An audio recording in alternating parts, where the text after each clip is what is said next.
Pinyahan, Barangay Pinyahan, Quezon City po.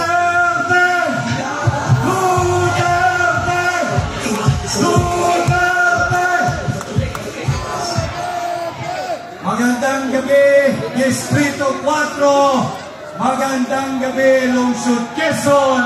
Magandang gabi, Pilipinas. Maraming salamat po sa napakainit ninyong pagsalubong sa Duterte dito sa Lungsod Quezon. At hindi po magaganap ang ating paghaharap ngayong gabi kung hindi po sa tulong at suporta at pagmamahal ng ating ibabalik sa Kongreso si Congressman, ang Superman pagdating sa serbisyo, Congressman Bong Suntay.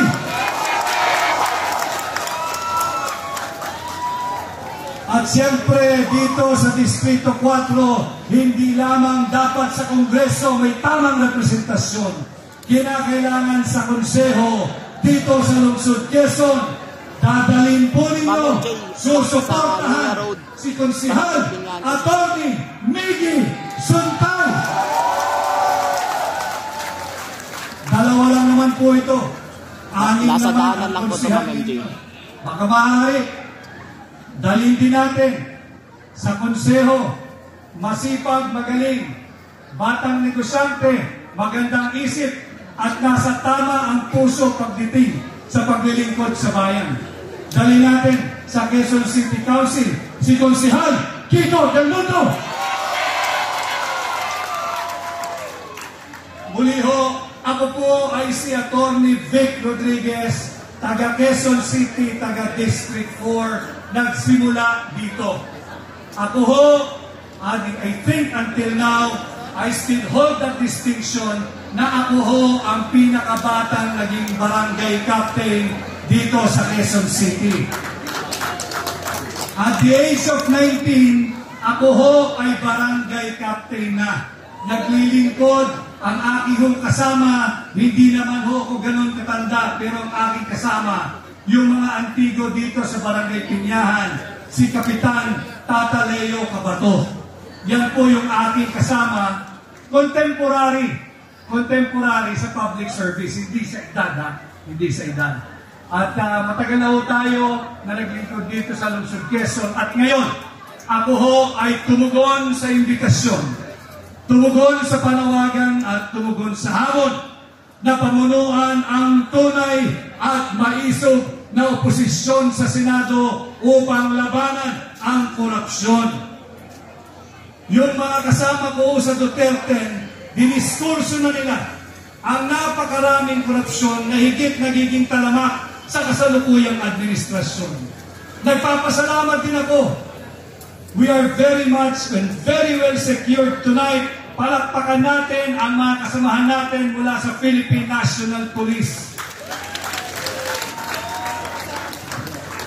Kaya ho natin sila pinasalamatan sapagkat bahagi ng ating mensahe sa inyo, kailangan po ng tunay at maisog na oposisyon sa Senado upang bantayan ang ating taunang budget sapagkat this year, ang ginawa ng kasalukuyang administrasyon, sino ho ba ang gumagamit o may natatabi o nakagamit na ng PhilHealth card?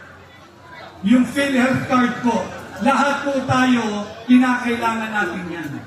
Subalit ang kasalukuyang administrasyon, imbis na palawigin ang serbisyo at coverage ng PhilHealth, binigyan po ng zero funding ngayong 2025. Ito ho yung mga usapin na dapat ninyong gamitin batayan at sukatan sa pagpili ng inyong mga leader ngayong May 12, 2025. Kinakailangan din po namin ang tulong ninyo. Alam ko hong by now, hindi naman tayo pare-pareho magbibilad sa araw at magsasama sa ilalim ng ulan kung hindi Duterte ang inyong sinusuportahan. Kanya po ang akin ay paalala lamang.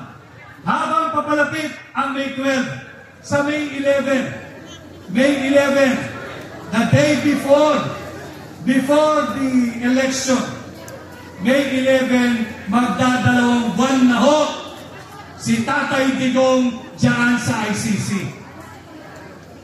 Nakita natin lahat, nasaksihan natin ang pagmamalupit ng kasalukuyang administrasyon. Nakita natin kung paano pinagkanulo, pinagtraidoran at ginawang handog ang kapwa natin Pilipino, ang pangalan ay Rodrigo, diyan sa ICC, sa kamay ng mga naglalaway na banyaga. Yan po yung paalalahanin ninyo pagdating ng May 11. Lisenyasa na po ko, 5 minuto na lang daw ho. Tandaan din po ninyo, kinakailangan po ninyong tulungan ang Duterte. On May 12, please go out and vote straight Duterte. Kailangan po natin ng sapat na bilang, kinakailangan natin ng sapat na dami sa Senado, sapagkat nanganganib ang ating demokrasya. Ang ating mga tiwali at elitista, kongresista, hindi lamang pera ng mamamayang Pilipino pinaglalaroan. Nais din nilang nakawin ang sagradong mandato ng 32 milyong Pilipino. Nais nilang nakawin ang posisyon ng pangalawang Pangulo kay Vice President Inday Sara Duterte. Huwag ninyong payagan yan. Kinakailangan po tayo magkaisa sa May 12, bumoto po kayo, vote straight Duterte. Akin pong isa-isahin ang pangalan ng aking mga kasama. Dalhin po ninyo sa Senado si Senador Pastor Apollo C. Quiboloy. Number 53 sa balota. Nakita naman natin, ang ating bansa ngayon ay matamlay. Ang ating ekonomiya ay matamlay. Ang ating bansa ay may sakit.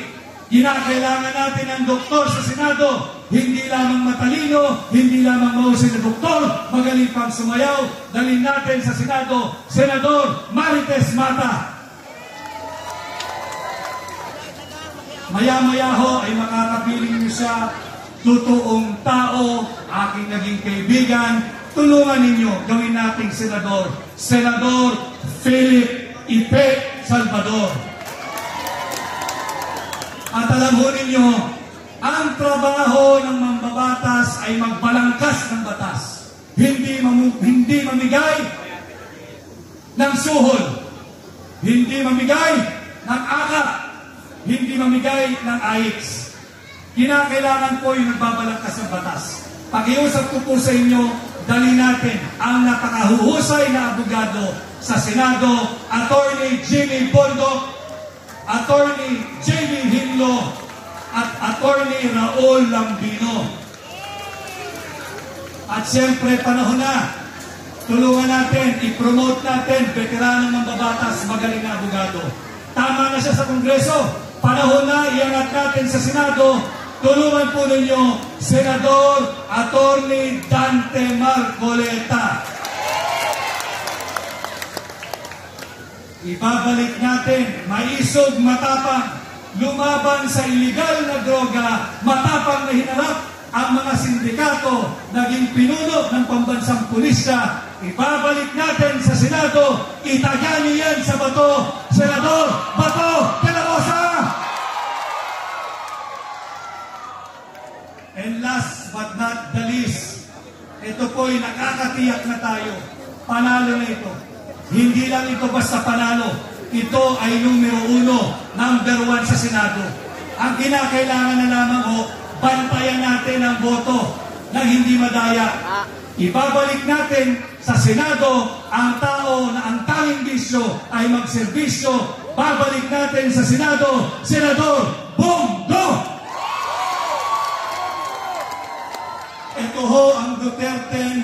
Sana po'y tulungan ninyo kaming lahat. Vote straight Duterte.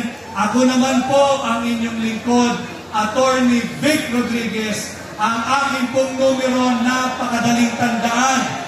Number 56. Number 56. 56. 56, hindi po siya utang.